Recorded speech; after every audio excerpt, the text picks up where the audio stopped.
Cuerpo saludable de Néstor Palmetti, capítulo 3, parte 2. Acidez y toxemia. Es poco conocido el significado de alcalinidad como concepto opuesto a acidez. Incluso este término se interpreta en forma muy limitada, asociado sobre todo al clásico ardor estomacal o a los reflujos. Sin embargo, no es exagerado afirmar que la adecuada comprensión y la posterior corrección de la acidificación orgánica serviría para resolver la mayor parte de los grandes problemas que afligen a la salud pública. Estos conceptos han sido científicamente demostrados por grandes investigadores de nuestro siglo y utilizados desde tiempos remotos en la medicina oriental. Para comenzar, conviene explicar lo que significa acidez y alcalinidad.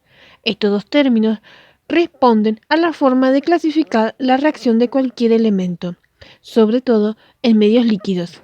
El grado de acidez o alcalinidad se mide a través de una escala de pH, potencial de hidrógeno, que va de 0, extremo ácido, a 14, extremo alcalino, ubicándose en el centro, 7, el valor neutro.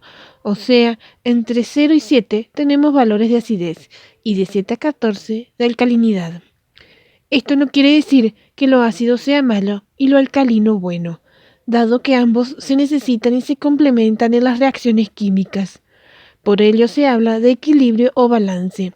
En medicina oriental, lo ácido se clasifica como Yin y lo alcalino como Yang, siendo deseable la tendencia al equilibrio entre los extremos, así en la sangre como en la célula.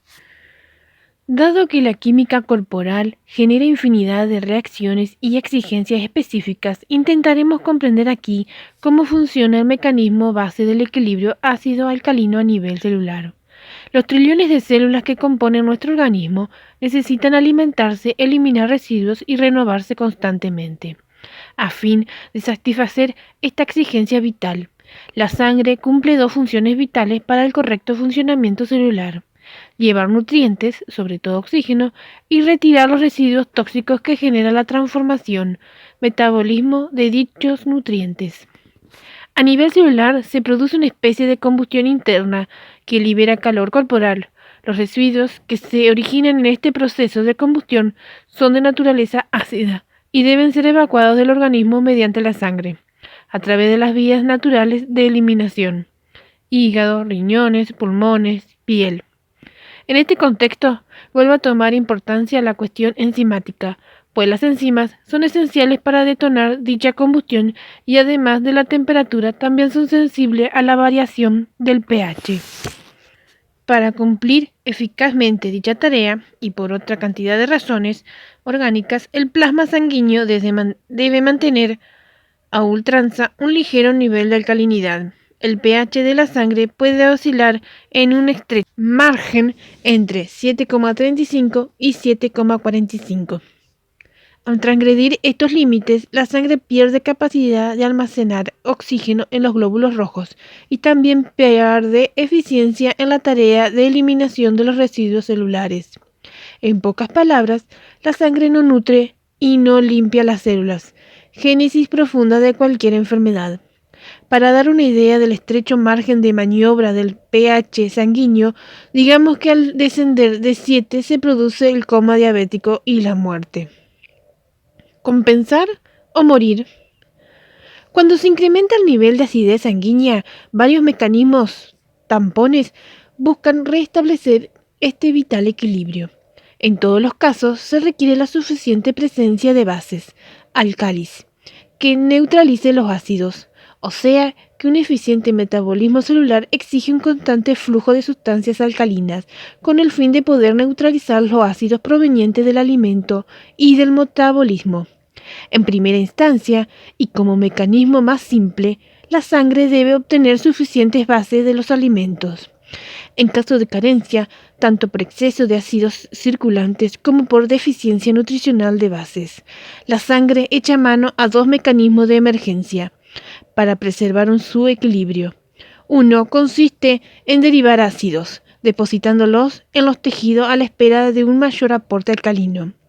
Esto genera reuma, problemas circulatorios, afecciones de piel, etc. El otro mecanismo es recurrir a su reserva alcalina, las bases minerales, calcio, magnesio, potasio, depositadas en huesos, dientes, articulaciones, uñas y cabellos. De este modo, la sangre se convierte en un saqueador de la estructura orgánica, con el único objetivo de restablecer el vital equilibrio ácido básico que permite sostener el correcto funcionamiento orgánico. Esta lógica funcional es la homeostasis orgánica, que significa mantener la vida generando el menor daño posible. Para el organismo, una menor densidad ósea no significa peligro para la vida, pero sí un pH ácido en la sangre. Así funciona el mecanismo de la descalcificación y la desmineralización. Los huesos ceden calcio en forma de sales alcalinas, se hacen frágiles y hay osteoporosis. Las piezas dentales se fisuran con facilidad y surgen caries. Las uñas muestran manchas blancas y se tornan quebradizas. Las articulaciones degeneran y hay artrosis. El cabello se debilita y se cae.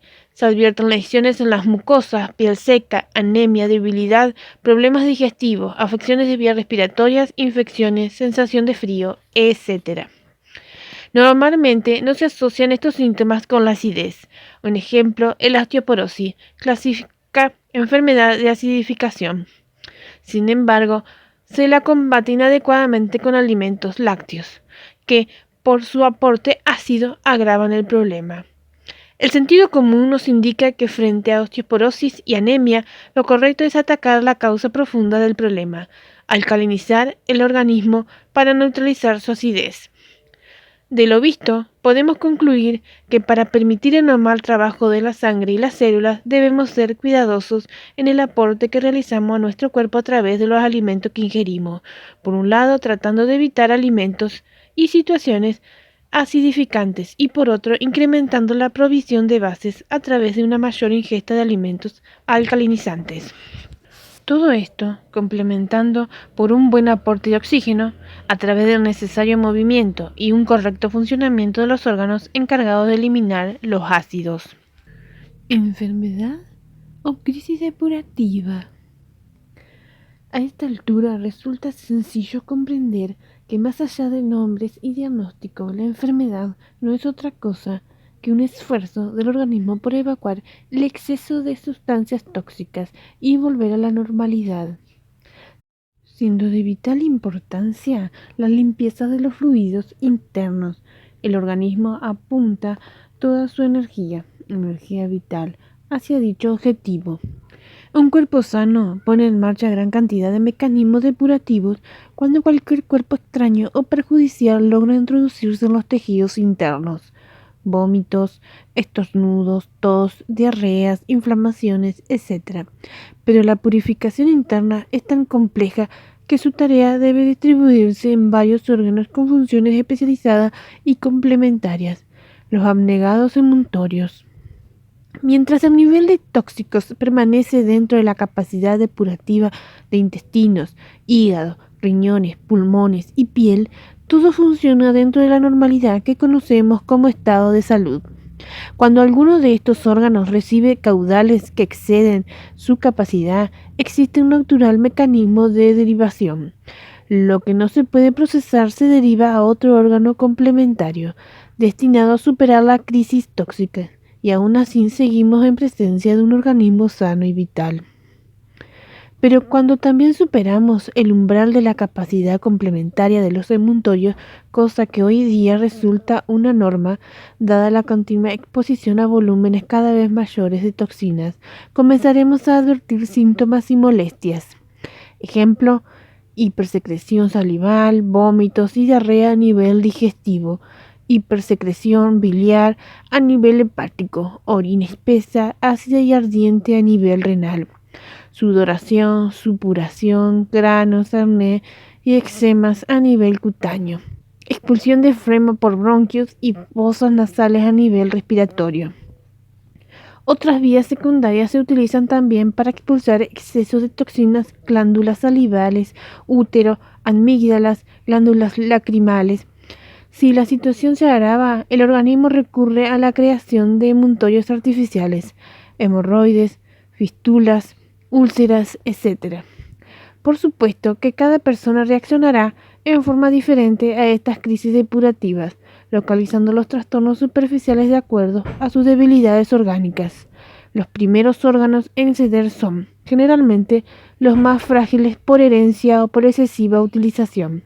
Por ejemplo, la garganta en aquellos que utilizan mucho la voz, los nervios en las personas tensas, o las vías respiratorias en aquellos expuestos a contaminantes volátiles.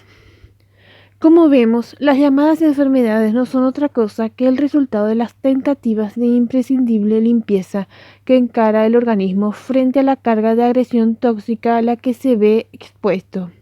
Estas crisis depurativas pueden ser agudas o crónicas. Siempre se comienza con manifestaciones agudas, donde el trabajo de eliminación es brusco, violento y extenso. Si la causa de intoxicación no se remueve, entonces estos esfuerzos se hacen crónicos. Dado que esta publicación está destinada a incrementar el nivel de percepción de estos fenómenos por parte del lector, veamos con detenimiento y ejemplificaciones cada una de las fases por las cuales evoluciona la enfermedad hasta llegar a los grados más graves y terminales. Estos estadios degenerativos, cáncer, sida, esclerosis múltiple, Alzheimer, Parkinson, no aparecen de improviso en una persona saludable y vital, requieren de un largo proceso previo. Enfermedad aguda. Todo se inicia con las primeras señales de alarma. La persona, hasta entonces saludable, ve aparecer distintos trastornos leves que le señalan la pérdida de este equilibrio dinámico que es la salud óptima. Falta de ánimo, indisposiciones pasajeras, tensiones nerviosas anormal, dificultad para recuperarse tras un esfuerzo, problemas digestivos, cutis y cabello opacados, erupciones, son todos signos de la degradación del terreno. Si la persona está atenta y suprime las causas que provocaron la sobrecarga tóxica, excesos nutricionales, consumo de productos insanos, agotamiento excesivo, demasiado sedentarismo, los trastornos desaparecerán rápidamente. Pero si el individuo no escucha las advertencias que lanza su cuerpo y persiste en sus errores sin corregir nada, entonces el terreno continuará degradándose y obligará a que su fuerza vital se exprese, desencadenando crisis depurativas más profundas. Estaremos entonces en presencia de las llamadas enfermedades agudas. El organismo moviliza todos sus esfuerzos para expulsar los desechos que agobian. Por lo general, son manifestaciones violentas y espectaculares. La fiebre que las acompaña indica la intensa actividad del cuerpo y todos los emuntorios están involucrados en la tarea. Es el caso de una gripe, un sarampión o una bronquitis. La gripe es un ejemplo de interacción de emuntorios, catarros en las vías respiratorias, descarga intestinal, sudoración profusa, orín cargado, etc. Son trastornos de corta duración, ya que la intensidad del esfuerzo depurativo basta para permitir un rápido retorno a la normalidad. Es bien sabido que una afección gripal se resuelve magníficamente con apenas 48 horas de ayuno y reposo, y nada más. Al cabo de ese periodo uno se siente pleno y liviano, pero si el individuo, conforme con la desaparición de los síntomas, retorna a los hábitos equivocados que generaron la sobrecarga tóxica, la crisis volverá a producirse. En este estadio, el error más grave y lamentablemente el más corriente es tomar estas reacciones depurativas como causa de enfermedad y no como efecto de la degradación del terreno. Entonces la terapéutica no ayudará al organismo en sus esfuerzos desintoxicantes, sino que los reprimirá como algo inoportuno y molesto. De este modo estaremos restringiendo nuestra fuerza vital e internalizando las sustancias tóxicas. Es lo que hacemos habitualmente con los antigripales o peor aún, con las vacunas contra la gripe, vacunamos contra un proceso depurativo. En consecuencia, la represión artificial de una afección aguda nos dejará con menos capacidad defensiva y con el terreno más intoxicado, condiciones que nos llevarán al estadio sucesivo. Enfermedad crónica. Imitando los mecanismos de la naturaleza, es lógico estimular las crisis depurativas. Como decía Hipócrates, todas las enfermedades se curan mediante alguna evacuación. Los drenajes siempre impulsan la tendencia al equilibrio y resultan útiles en cualquier circunstancia, por grave que sea. Además, solo basta mirar qué hacen los animales. Cuando un animal está enfermo, ayuna. De este modo favorece la degradación de los desechos y facilita su evacuación. Perros y gatos recurren a las hierbas cuando sufren una intoxicación. Según las dosis, tiene un efecto eliminador en los pulmones, expectorante, en los riñones, diurético, o en los intestinos, laxante. Los elefantes se purgan con arcilla. Otros animales se revuelcan en barro arcilloso, improvisando purificadoras cataplasmas. También el hombre ha hecho uso de estos recursos desde la más remota antigüedad. Las virtudes desintoxicantes de la sudación se usan en los pueblos nórdicos europeos, sauna, en Medio Oriente, baños turcos, o en las tribus indígenas americanas, inipis temazcales. Las distintas religiones y filosofías siempre han prescrito periodos de purificación mediante prácticas de ayuno. En todo el mundo se han practicado las benéficas curas de primavera, por no hablar de las demonizadas técnicas de sangrado, las tiendas de sudación o la aplicación del barro. En la enfermedad crónica, dado que el organismo tiene una sobrecarga tóxica importante y la fuerza vital disminuida, las crisis no podrán restablecer el equilibrio de una sola vez, como ocurriría en los trastornos agudos. Es por eso que las bronquitis, los eczemas o las crisis hepáticas se repiten periódicamente. Los esfuerzos depurativos se reiteran continuamente, pues nunca logran la desintoxicación necesaria del terreno. Es por ello que el organismo necesita apoyo externo, pues su fuerza vital es incapaz de acabar con la toxemia. Precisamente este es el ámbito al cual apunta la publicación que tiene en sus manos.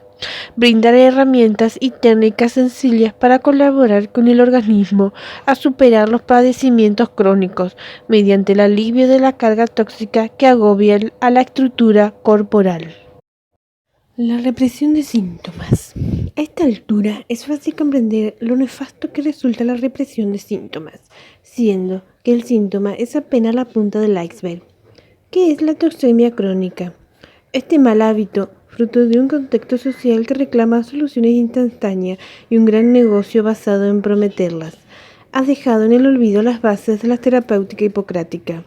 Los griegos hablaban de 3 fases en el proceso curativo. En primer lugar, el reposo. Si no era suficiente, probar con la dieta y solo en última instancia recurrir a la medicación. La medicina holopática se encargó de borrar las 2 primeras fases, acortando camino hacia la medicación represora de síntomas. Tratamos al organismo como si fuese un idiota que hace mal las cosas o estuviera fallado. Aunque no podemos considerarlo una enfermedad, nuestro comportamiento frente a la sudoración es un claro ejemplo de la actitud represora de síntomas. El sudor es un canal natural de excreción de desechos, como veremos luego en el apartado referido a la piel.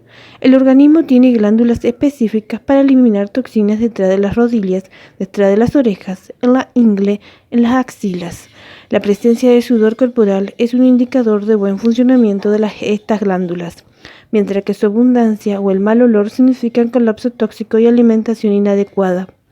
Ahora bien, en lugar de corregir las causas del desequilibrio, utilizamos sustancias químicas sintéticas que bloquean la emisión del sudor. Los populares antitranspirantes.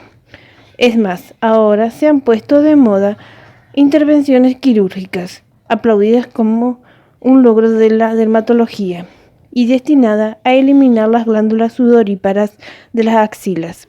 Se hace en pocos minutos y está orientada a personas con sudoración excesiva, o sea, muy intoxicadas.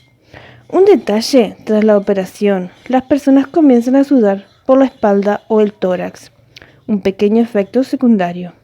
Y para colmar la capacidad de asombro, ahora se bloquea la sudoración con implantación de Botox o toxina butolínica. Los antitranspirantes, como su nombre claramente lo indica, evitan la transpiración, por lo tanto, impiden excretar las toxinas a través de las axilas. Estas toxinas no desaparecen mágicamente. Al no poder ser evacuadas, pasan a las glándulas linfáticas que se encuentran debajo de los brazos. La mayoría de los tumores cancerígenos de seno ocurren en este cuadrante superior del área de la mama, precisamente donde se hallan dichas glándulas, ni hablar de los linfomas o cáncer linfático. En opinión del Dr. Christopher Bassey, las medicaciones represivas de síntomas que van en contra de los esfuerzos de purificación del organismo solo deberían emplearse cuando la vida del paciente está en peligro, cuando los dolores son demasiado fuertes o cuando hay una invasión microbiana generalizada. Como puntualiza el Dr. Robert Masson, director de estudios del Instituto de Naturopatía de París, prudencia frente a ciertas curaciones, como esos eczemas o psoriasis muy mejorados, cuando no curados por pomadas generadoras de ceguera, epilepsia, cardiopatías, asma o tumores, leucorreas poco o nada infecciosas, reemplazadas a consecuencia de un tratamiento local muy eficaz por mastosis, fibromas, esterilidad, asma, angina de pecho o depresión, hemorragias nasales cauterizadas, seguidas muy rápidamente por un Parkinson, hemorroides poco sangrantes, rápidamente secadas, seguidas de un ataque cerebral fulminante. Lamentablemente, se ha generalizado el concepto de un remedio para cada enfermedad, y cuanto más grave la enfermedad, más potente la medicación. O sea que seguimos luchando contra los efectos sin suprimir las causas. En el ejemplo del automóvil, continuamos apagando la luz de presión de aceite. Al incrementarse la contaminación del terreno por el aporte tóxico de los medicamentos empleados y deprimirse cada vez más la fuerza vital, nuestro sistema inmunológico baja la guardia, pierde efectividad de acción y se abren las puertas para un estado más peligroso. Enfermedad degenerativa. En este estadio, el organismo es incapaz de combatir la toxemia que lo agobia, y en el esfuerzo por sobrevivir, debe acostumbrarse a funcionar en su presencia, tratando de hacerlo lo menos mal posible. El sistema defensivo pierde eficiencia e incluso comienza a agredir su propia estructura. Es el caso de las enfermedades autoinmunes, artritis reumatoide, o de inmunidad aberrante, esclerosis múltiple, lupus, sida, etc., sobre las cuales poco se conoce y menos se hace por resolverlas. Hoy día resulta normal observar a grandes sectores de la población con grandes trastornos inmunológicos. Incluso los niños vienen al mundo con fuerzas inmunológicas tan disminuidas y tal sobrecarga de desechos. Recordar los cientos de tóxicos presentes en el cordón umbilical. Que no hay crisis depurativa que pueda revertir dicho estado. Por eso vemos niños de 2 y 3 años con cáncer y recibiendo tratamiento de quimioterapia. Haciendo una analogía térmica, el sistema inmunológico funciona como una computadora con naturales limitaciones físicas. Si operamos un par de programas al mismo tiempo, no habrá mayores problemas. Pero si queremos operar una decena de programas simultáneamente, entonces aparecerán los inconvenientes. La máquina se tilda, no responde ágilmente a las órdenes y comete errores. Desgraciadamente, ese es el estado habitual de la inmunología en nuestra población. Al ser exigida en forma desmedida y por gran cantidad de factores al mismo tiempo, esos tildes son las alergias, las enfermedades autoinmunes, las afecciones virales crónicas, etc. La merma inmunológica afecta la salud y el bienestar en todos los ámbitos, incluso el emocional.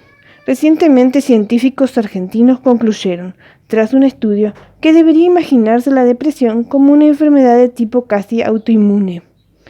En esta fase de la enfermedad, las células, en lugar de moverse en líquidos nutritivos y limpios, deben vivir en fluidos cloacales inmundos. El trabajo celular no es normal y los tejidos se desorganizan cada vez más, llegándose a la destrucción, esclerosis, cáncer, úlceras varicosas, etc. Las células ya no siguen el comando inteligente de la fuerza vital y el cuerpo pierde su capacidad de defenderse como un todo organizado ante agresiones externas. En este contexto, resulta de tal magnitud el caos orgánico que se ha generado, que ningún remedio será capaz de poner orden. De allí las dificultades que encuentran los investigadores en la lucha contra las enfermedades graves. La terapia con atajos no funciona. Mientras rectificamos los errores y estimulando la inmunología a fin de recuperar la fuerza vital y la limpieza del terreno. Es el único medio genuino que nos permitirá obtener una completa y total remisión. El ejemplo del cáncer. A esta altura del libro, conviene detenernos sobre una de las enfermedades graves que más temor genera por su virulencia y sus consecuencias, el cáncer. Si bien el tema excede el marco de esta publicación, y veremos luego que existen otras formas de verlo, como un proceso de supervivencia celular y o de autorregulación tóxica, nos referiremos aquí al mecanismo de la génesis tumoral para ilustrar la significación de la depuración corporal. En este sentido, utilizaremos algunos conceptos del Dr. Christopher Bassay, quien en su libro Comprender las enfermedades graves realiza una didáctica explicación del fenómeno. Mucho se habla de la grave exposición a las sustancias cancerígenas como factor desencadenante de los tumores. Sin embargo, no basta con eliminar todas las sustancias cancerígenas conocidas para estar a salvo del cáncer. Una célula normal puede convertirse en cancerógena cuando el medio se degrada por sobrecargas, toxemia y carencias, oxígeno. En este contexto, el destino de la célula cancerosa depende totalmente del terreno, pues una célula cancerosa no se convierte automáticamente en un tumor. Todo ser vivo, ya sea un microbio o una célula, cancerosa o no, solo puede vivir en un organismo que lo acepta y le ofrece condiciones para su desarrollo. Cuando esto ocurre, los microbios se multiplican y se pueden generar una infección. Si se trata de una célula cancerosa u multiplicación, puede generar un tumor. Pero cuando el terreno no ofrece las condiciones necesarias, el microbio resulta inofensivo y es destruido, mientras que la célula cancerosa tampoco se desarrolla en un medio hostil. Conociendo el mecanismo reproductivo de las células, es interesante analizar cuánto se necesita para que una célula cancerosa se convierta en un tumor amenazante. Se sabe que la diferencia entre una célula cancerosa y una normal está dada porque aquella se divide cada vez en dos células fértiles. Mientras ésta se divide en una fértil y una estéril, esa es la razón por la cual un tejido sano es estable y un tejido canceroso ofrece en forma rápida.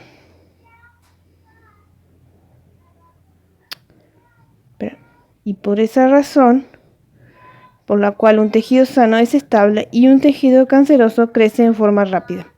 Con el auxilio de las matemáticas, veremos cuán lenta es dicha velocidad inicial y cuánto puede hacerse entre tanto.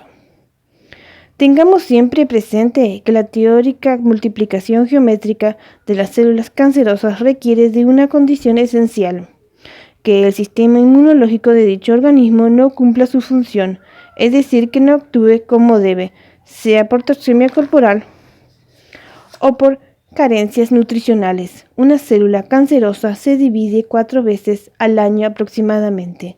Esto quiere decir que al cabo de un año, la célula original se habrá convertido en 16 células, cifra insignificante en un organismo compuesto por billones de células. Recién al tercer año, el tumor habrá alcanzado el número de 1000 células. Aún continúa sin representar peligro alguno, puesto resulta inestable y mal asentado en los tejidos, pudiendo ser destructivo y eliminando con facilidad.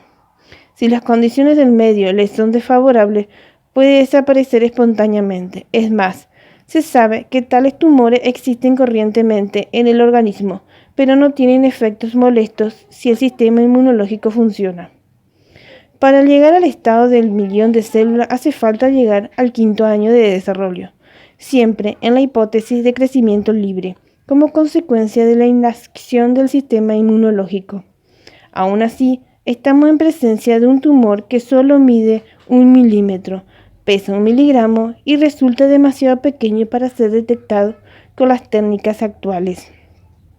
Deberemos esperar hasta el 8º año para que alcance el estado de los 1.000 millones de células. Entonces mide aproximadamente 1 centímetro y pesa 1 gramo. Ha logrado crecer e instalarse sólidamente en los tejidos y recién ahora puede ser detectado. Aquí inicia una fase que puede resultar realmente peligrosa para el organismo, pues comienza su propagación. Las células se desprenden del tumor madre a través de los fluidos corporales, van a colonizar otras partes del cuerpo. Metástasis.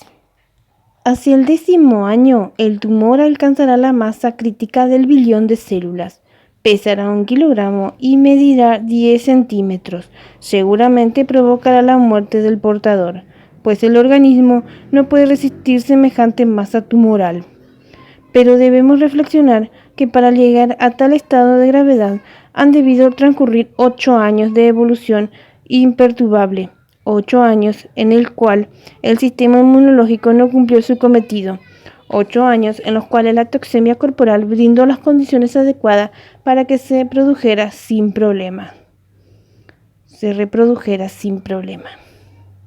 Si bien la descripción del ejemplo es teórica, pues la velocidad de desarrollo de un tumor es totalmente dependiente de las condiciones del medio en que se encuentra. Sirve para demostrar cuánto dejamos de hacer y cuánto podemos hacer por nuestra salud. Cualquier mejora que introduzcamos en la calidad de los fluidos orgánicos representa una reducción de las posibilidades de desarrollo del tumor. Cuantos más toxinas se expulsan y más se satisfacen las carencias, más vitalidad recuperan las células normales y más adversas se vuelven las condiciones para las células cancerosas. Todo esto nos indica 2 cosas. En primer lugar, el avance o retroceso del tumor depende de la tarea que el portador está dispuesto a realizar sobre su terreno orgánico. En segundo lugar, nunca es tarde para comenzar a rectificar los errores que llevaron al desarrollo del tumor. Utilizando dichos populares podemos decir que siempre algo es mejor que nada y más vale tarde que nunca. Dado el rol preponderante del sistema inmunológico en la velocidad del desarrollo de la masa tumoral, se ha convertido en paradigma culpar a las cuestiones emocionales y al estrés por su derrumbe funcional. Si bien se trata de una media verdad, es muy reductivo pensar que un problema emotivo sea la causa de la proliferación tumoral. Para comprender mejor, podemos valernos de una analogía mecánica. Tomemos el caso de una caldera que explota por exceso de presión. Causa. La media verdad sería culpar a los remaches por no poder soportar la exigencia. Consecuencia.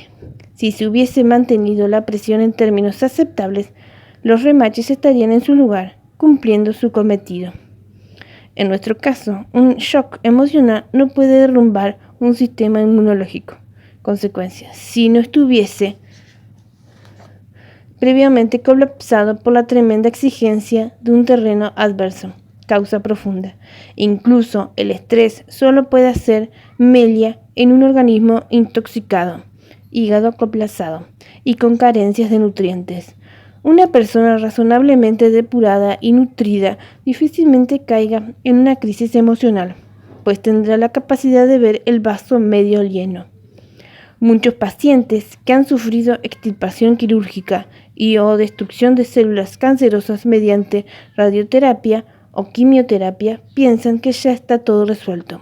Por cierto, habrán aliviado el organismo de la carga de esto que representaba,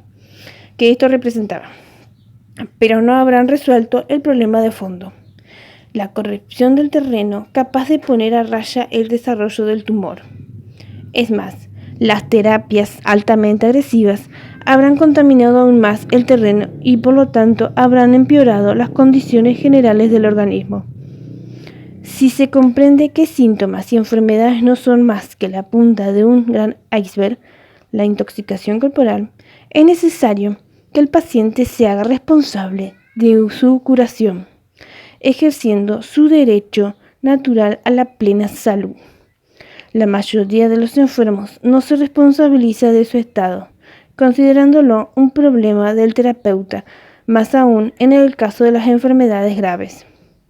Normalmente se actúa como si la enfermedad fuese un ente externo que ha poseído al enfermo, a quien se lo considera víctima inocente de la mala suerte. El paciente baja los brazos y rápidamente se pone en manos de un especialista, olvidando que solo él generó el problema y él solo puede resolverlo, rectificando sus errores. A lo sumo, el terapeuta puede ayudar, recordando el camino de retorno al estado de equilibrio, pero es el afectado quien deberá recorrerlo personalmente. Nuevos conceptos sobre el cáncer. Últimamente han surgido muchos conceptos innovadores respecto a procesos degenerativos como el cáncer, pero con escasa aceptación por parte de la ortodoxia médica. Uno de los más interesantes y fundamentados por 25 años de experiencia es el hipotizado por Coral Mateo, investigadora y presidenta de la Sociedad Española de Homeopatía Veterinaria, quien postula que lo que llamamos cáncer quizás no sea una enfermedad, sino un proceso biológico natural de defensa, que el organismo pone en marcha cuando en un momento dado, no siendo suficientes los mecanismos habituales de desintoxicación, decide crear tejidos nuevos gracias a los oncógenes a fin de desarrollar tumores en cuyo interior depositar los residuos tóxicos para aislarlos, encapsulándolos. Los tumores, en suma, vendrían a ser como cubos de basura, en los que el cuerpo deposita los desperdicios para luego destruirlos. Y evidentemente, si lo que postula es correcto, atacar los tumores sería un inmenso error. Una larga experiencia le ha llevado a Mateo a formular una atrevida hipótesis. La teoría del incinerador, que reconoce al cáncer no como un error genético, sino como una solución biológica, una respuesta natural de defensa del organismo contra agresiones externas, y que en su libro resume de la siguiente manera: soy consciente del tremendo cambio conceptual que supone, pero he llegado a la conclusión de que el tumor podría formar parte de un mecanismo de defensa y no de un burdo error genético. Los oncógenes pueden ser presentes en todos los organismos sanos y son los que pueden estar presentes y son los encargados de la formación del nuevo tejido, capaz de atraer y desintegrar sustancias mortales cuya presencia no estaba prevista, y por tanto tampoco su eliminación, material contaminante que circula impunemente, pudiendo dañar de forma irreparable algún órgano importante, y con capacidad posterior para desaparecer si el plan ha tenido éxito. La oncogénesis es demasiado perfecta para ser un burdo error. Tiene carta blanca para elegir el terreno, cheque en blanco al portador, que no repara en gastos, y a las células elegidas les concede el privilegio de la inmortalidad. Vuelven a ser células madre. Sería su último recurso, un tanto dramático y desesperado, previo fallo de los demás mecanismos de descontaminación, más sencillos y menos agresivos, y solo resultaría peligroso con el tiempo si sigue creciendo.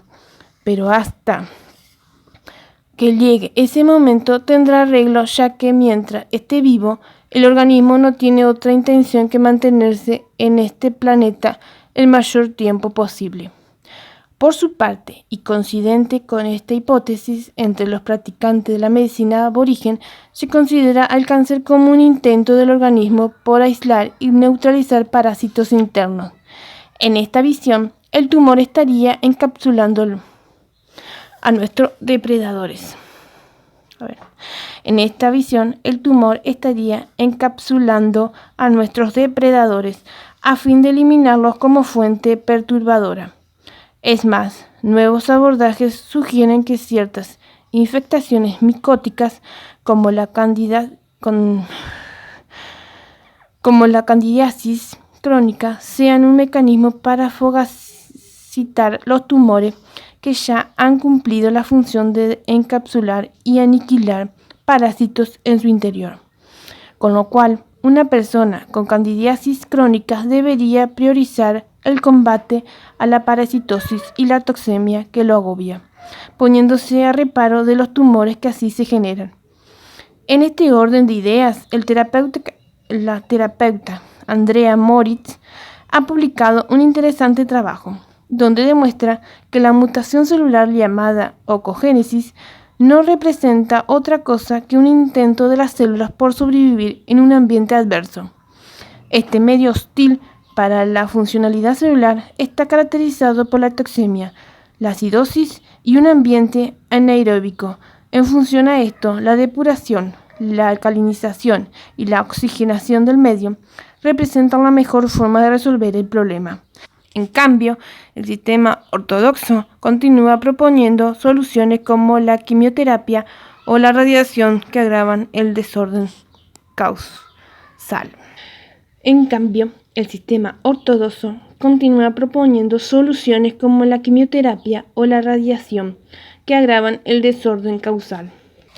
La cuestión celular. Ante todo, vale aclarar que no somos especialistas ni pretendemos asumir un rol que no nos corresponde, pero en vista de las recurrentes consultas y demandas sobre el tema, creemos oportuno aportar una visión alternativa acerca de una cuestión que altera dramáticamente la calidad de vida de las personas.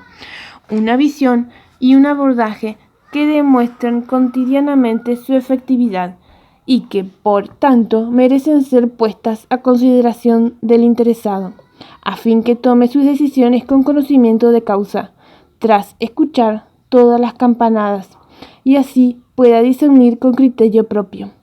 Por eso presentamos esta recopilación de saberes de distintos autores y procedencias, con el único objetivo de generar el necesario clic interno en las personas necesitadas de ayuda. El cáncer es solo una manifestación, síntoma de un desorden mucho más profundo llamado ensuciamiento corporal crónico. Si uno resuelve el ensuciamiento, el cáncer remite en consecuencia. Si uno no resuelve la causa de fondo, es inevitable seguir chapaleando en el barro del ensuciamiento orgánico. Y resolver el ensuciamiento es algo que puede y debe hacer uno mismo, ya que se trata de un proceso de autogestión casera. Si bien esto puede parecer una afirmación disparatada frente a una palabra que genera tanto temor, creo que bien vale la pena detenerse un momento a considerar seriamente esta posibilidad, sobre todo teniendo en cuenta las falencias y limitaciones de las opciones convencionales y la total ausencia de riesgo de un abordaje basado en la depuración corporal. Como decimos habitualmente, no hay nada para perder y todo para ganar. Por cierto, algo que no puede decirse desde la ortodoxia: la supervivencia celular. En primer lugar, debemos comprender que la ocogénesis, generación de células tumorales, es un simple intento de supervivencia celular frente a condiciones agobiantes. Estas circunstancias las generamos nosotros mismos, por obvia desinformación. Lo bueno es que siempre estamos a tiempo para reaccionar y operar en el sentido contrario, restableciendo el orden fisiológico que libera a la célula de mutar a tumoral. Las células poseen una gran capacidad de autogestión y autorregulación, mecanismos biológicos perfeccionados a lo largo de millones de años de evolución para permitir la correcta función y la apropiada replicación celular. Si la célula dispone de elementos básicos, todo esto está garantizado. En general, hablamos de oxígeno, alcalinidad, nutrientes y vibración energética. Todo esto se vehiculiza a través del líquido extracelular, fluido en el cual opera la célula y cuya limpieza es la condición básica para que todas las demás variables se expresen adecuadamente. Ahora bien, si el líquido extracelular está ensuciado, tóxico, falto de oxígeno, anaeróbico, excedido en acidez, ácido, con desorden nutricional, excesos y carencias, y dificultando la comunicación entre células, baja vibración electromagnética, es obvio que la célula funcionará inadecuadamente y su replicación será deficiente. Por cierto, el tema no termina allí. La inadecuada función celular y orgánica será apenas un primer síntoma del desorden interno. Con el paso del tiempo, el proceso se va agravando, hasta llegar a un punto en el cual directamente queda en riesgo la misma supervivencia de la célula. Es en ese momento que la célula debe poner en marcha un mecanismo extremo, la conversión a célula tumoral, mutación. Esa célula tumoral es una especie de todoterreno que puede sobrevivir en cualquier medio, sucio, ácido, de baja vibración y sin nutrientes. Las células tumorales se la ingenian para procurarse nutrientes a través de los tejidos circundantes. Comprendiendo esto, es sencillo comprobar que basta con restablecer las condiciones normales de funcionamiento para que la célula deje de generar la mutación atumoral. Liberadas del agobio, las células recuperan su normal función y su correcta capacidad replicativa. Por eso, el tumor disminuye hasta desaparecer. En cambio, si el desorden sigue en aumento, es obvio que la proliferación tumoral estará garantizada y tras la metastasis también estará garantizado el derrumbe de la estructura corporal. En su conjunto, muerte. Así de simple y contrapuesto, o resolvemos o agravamos. Por tanto, es obvio el efecto reductivo de pensar en tomar algo, llámese ESIAC, noni, pepita de damasco, bicarbonato, uña de gato, crotocina, lapacho o lo que sea, y mucho menos agredir aún más al organismo con drogas tóxicas o radiaciones que agravan el desorden. Lo más sensato y fisiológico es poner manos a la obra para restablecer el orden, drenando la toxemia crónicamente acumulada, limpiar y evitando generar nueva, no ensuciar. Así de simple, limpiar y no ensuciar. De eso se trata, pero es algo que debe decidir realizar el propio interesado. Son abordajes sencillos y caseros, pero que no pueden realizarse sin el pleno compromiso de la persona consigo misma. Y aunque parezca mentira, es más fácil que la persona se entregue pasivamente a procesos agresivos y devastadores antes que activamente decida tomar el toro por las astas y modificar sus hábitos de vida insanos. Pero claro, no todos están dispuestos a hacerse cargo de la responsabilidad y se prefiere dejar el tema en manos de terceros. Y esto es algo que debe respetarse, ya que en este plano prima el libre albedrío, como derecho inalienable de cada persona, que debe siempre ser respetado, aun cuando se trate del ser más querido. Nadie puede obligar a nadie a hacer algo determinado, ni siquiera vivir, si interiormente no lo desea. El abordaje que proponemos para resolver el desorden interno es algo que debe llevarse a cabo desde la plena conciencia y con total compromiso del interesado. Cada uno es plenamente responsable de su destino, en el buen y en el mal sentido de lo que decimos a cada momento. Por lo que hacemos o por lo que dejamos de hacer, somos plenos artífices de nuestro propio destino. Lo que no tenemos derecho es a victimizarnos. Nadie es víctima de nada. Aún desde el desconocimiento, lo que nos ocurre es simplemente una oportunidad que nos brinda la existencia para que aprendamos y experimentemos algo más. Por eso se dice que la enfermedad hay que verla como una ocasión para crecer y evolucionar, agradeciendo y viendo el vaso medio lleno y no medio vacío. Todo esto nos sirve también para comprender que la salud no es un derecho, es un deber. La existencia nos dota de una infinita sabiduría interna que nos protege y que está a nuestro servicio en forma gratuita, permanente y eficientemente. Está en nosotros reconocerla y garantizar las mínimas condiciones para que ello ocurra. Nuestro único deber es ser higiénicos y ordenados. El resto lo hace el propio organismo con su infinita sabiduría. Solo de ese modo podemos considerarnos dignos representantes de la raza humana y buenos ciudadanos, limpios, ordenados y siempre dispuestos a colaborar con los demás. Solo así somos útiles a nuestros hermanos. De lo contrario, somos un verdadero lastre social. Bases del nuevo paradigma. veamos una síntesis de ideas claves desarrolladas en esta publicación y que representan el basamento conceptual del abordaje propuesto para poder resolver nuestros problemas y mejorar nuestra calidad de vida. Nada sucede por caso, todo tiene una causa. Somos responsables de lo que nos pasa.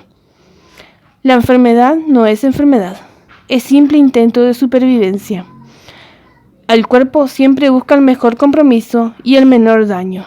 El cuerpo nunca se suicida ni nos traiciona.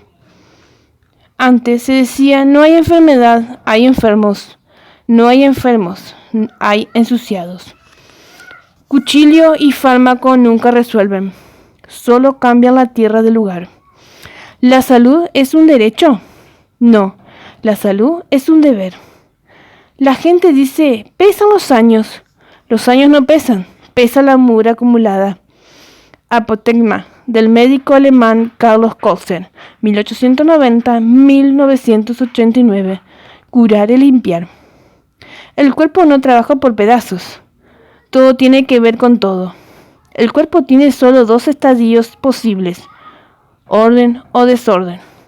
La medicina entretiene mientras la naturaleza hace su trabajo. Solo el cuerpo cura. Plena responsabilidad del interesado.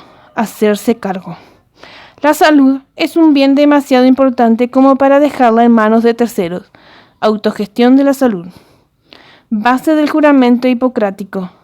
Ante todo, no dañar. Primum non nocere. ¿Qué impide un rápido cambio de paradigma? Los mismos pacientes que reclaman soluciones fáciles.